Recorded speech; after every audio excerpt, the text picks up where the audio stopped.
नमस्कार दोस्तों। आज हम बताने वाले हैं कि आप कैसे अपना पोर्टफोलियो मैनेज कर सकते हैं, क्योंकि बहुत सारे कॉइन जब हमारे सामने आते हैं तो हमें पता नहीं चलता कि किस पर कितना हमें अपना पोर्टफोलियो में से पैसा लगाना चाहिए। तो आप सब अपना पोर्टफोलियो बना सकते हैं, लेकिन कभी कभी क्या होता है कि कोई आपको बता देता है कि ये कॉइन बढ़ने वाला है, वो कॉइन बढ़ने वाला है, तो आप अपना सारा पोर्टफोलियो उसी में लगा देते हैं, सारा अपना पोर्टफोलियो का पैसा। तो वही कॉइन फ़ायदे के बजाय आपको नुकसान कर देता है। तो हमको उसी नुकसान को टालने के लिए अपना पोर्टफोलियो मैनेज करना होता है, और थोड़ा थोड़ा पैसा हर किसी कॉइन में जो हमको आगे जाके फ़ायदा देगा उसी कॉइन में लगाना है। तो मैं आपको अभी बताऊंगा वो कैसे करना है। तो फर्स्ट कॉइन है वो बिटकॉइन है। तो क्योंकि बिटकॉइन से ही क्रिप्टो की शुरुआत हुई थी। तो बिटकॉइन जैसे मेटल्स में गोल्ड होता है, वैसे ही कॉइन्स में बिटकॉइन है। इस तरह से आप समझ लीजिए। तो समझ फॉर एग्ज़ाम्पल मेरा पोर्टफोलियो 10,000 का है, तो मैं अपना 20% पोर्टफोलियो बिटकॉइन पर लगा दूंगा। तो इस तरह से हुआ कि मैं 10,000 में से 2,000 बिटकॉइन पर लगा दूंगा। तो उसके बाद दो दो सेकेंड नंबर का कॉइन है अल्ट कॉइन्स। तो हालांकि बिटकॉइन छोड़ के जो कॉइन आते हैं उसे हम अल्ट कॉइन कहते हैं। तो उसमें अल्ट कॉइन में एक नंबर का कॉइन है इथेरियम। तो इथेरियम पर भी हम अपना 30% का पोर्टफोलियो लगा देंगे।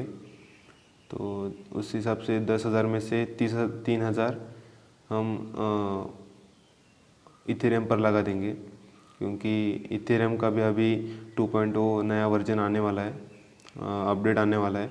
तो उसमें भी हमें थोड़ा पम्प देखने को मिलेगा। और उसके बाद थर्ड नंबर का कॉइन है BNB।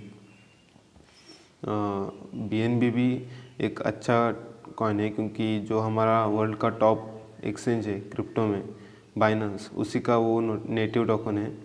उसमें भी हमें हर टाइम ग्रोथ देखने को मिलती है, क्योंकि बाइनेंस अपने कॉइन को कॉइन्स पर वो कुछ ना कुछ नए प्रोजेक्ट लाता रहता है।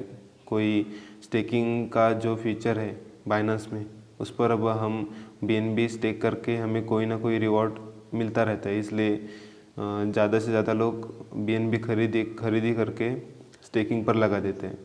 तो इससे भी उसका प्राइस में हमें ग्रोथ देखने को मिलती है। उसमें भी हमें 20% BNB खरीद लेना है। उसके बाद आता है हमारे दूसरे कोई coin, for example Solana, Matic, ADA, Polkadot, Avalanche, Luna. तो इस तरह के जो कॉइन है उस पर हमें अपना पोर्टफोलियो का 10% लगा देना है। उसमें भी हमें ग्रोथ देखने को मिलती है। और उसके बाद आता है मीम कॉइन्स। तो उसमें हमें लॉन्ग टर्म के लिए मीम कॉइन्स नहीं देखने हैं। तो उसमें शिबा इनू है, डोज कॉइन है, इस तरह के जो मीम कॉइन है उसमें हमें बाई करने हैं 6% का, और जब उसमें पंप आएगा तो सेल कर देने हैं। तो हमारा 6 नंबर का जो आता है वो हमें USDT बाई करके रखना है, क्योंकि जब भी हमें कोई डिप मिलती है तो उसे हमें बाई करने के लिए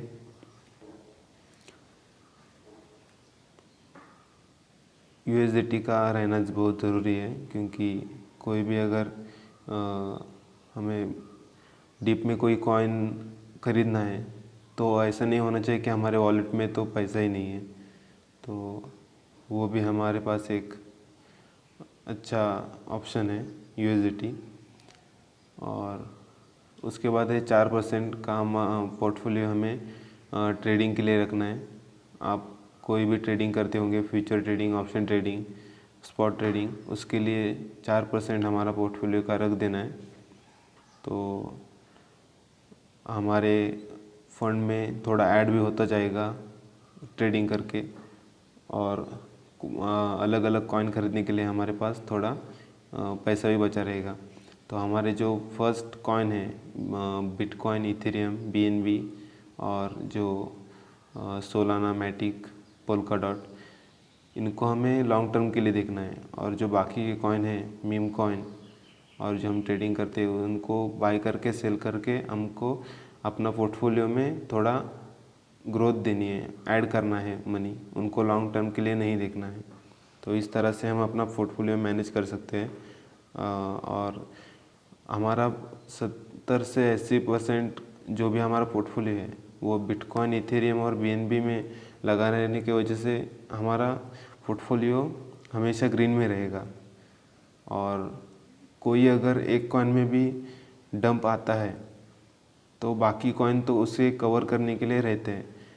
उसके बजाय अगर आप कोई एक ही कॉइन में लगा देते हैं अपना सारा पैसा, तो आपका वो नुकसान होगा या फिर कोई प्रॉफिट होगा। तो इन दोनों में से इन दोनों को भी टालने के लिए, नुकसान टालने के लिए, प्रॉफिट बनाने के लिए आपको इस तरह से अपना पोर्टफोलियो मैनेज करना है। तो अगर वीडियो आपको पसंद आई